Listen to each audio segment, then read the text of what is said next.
The whole point of songs is to tell a story. It is the function, it is the purpose of songs. We are story-driven beings. That's why whenever someone sells something to you, they sell it to you with a story. And if they don't sell it to you with a story, you don't buy it. It's because we run off of stories. The great teachers, every great teacher teaches you something with a story. It makes it infinitely more memorable. It makes it more relatable. You retain the information better than just facts and figures. So whenever you get to a point in a song where you have mastered the notes, you've mastered the technical elements of what you are doing, and all those pieces are in place. Musically, you've checked all the boxes. Rhythm, check. Notes, check. Technique, check. If you're playing an instrument with harmony, harmony, check. Once you've gotten to that point, now it's time to focus on sharing that story. And when you find those moments where you are sharing the story, that's when the performance becomes electric. It becomes engaging. It becomes fascinating. And that's also ties into why you need to write songs that you either relate to, happen to someone you know, or happened to you directly. Because then when you get to that level and you're telling the story, people understand it. We buy it.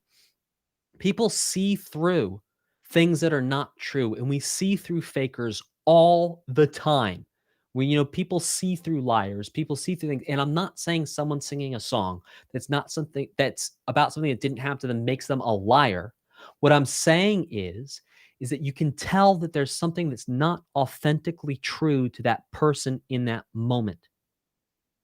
And so if we think about like that Bonnie Raitt song that just won Song of the Year, it's like it wasn't some, magnificent firework of a vocal performance, right? She sang every note in tune. The way she placed the rhythm was tasteful. But here's the thing. Part of what had her placing the rhythm in the way she did, where she was floating, where she was lining up with the track, like with the musicians, was part of the storytelling. And that's part of what translates. And so it's like, you get to a point in a song and it's like you weren't rhythmically viable, right, with what was happening. You weren't exactly, hitting the 16th notes, hitting the 8th notes, hitting the chord notes, but it doesn't matter at all because you're telling the story.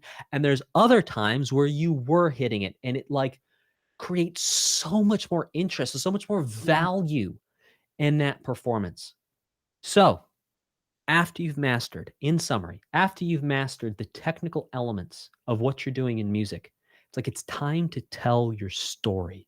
It's time to forget about the technique. And that's the whole point of practicing technique is you practice it until you don't need to think about it anymore, because then you focus on higher level things like the artistry of the performance and translating that performance and then just living in that, embodying and holding the emotion of the song, of the story that you're expressing. And then it like, not to get woo-woo, but it's like then you're like connected to God in a way. I'm not saying you're not connected to God or like the great spirit or the creator, like however you want to think about it.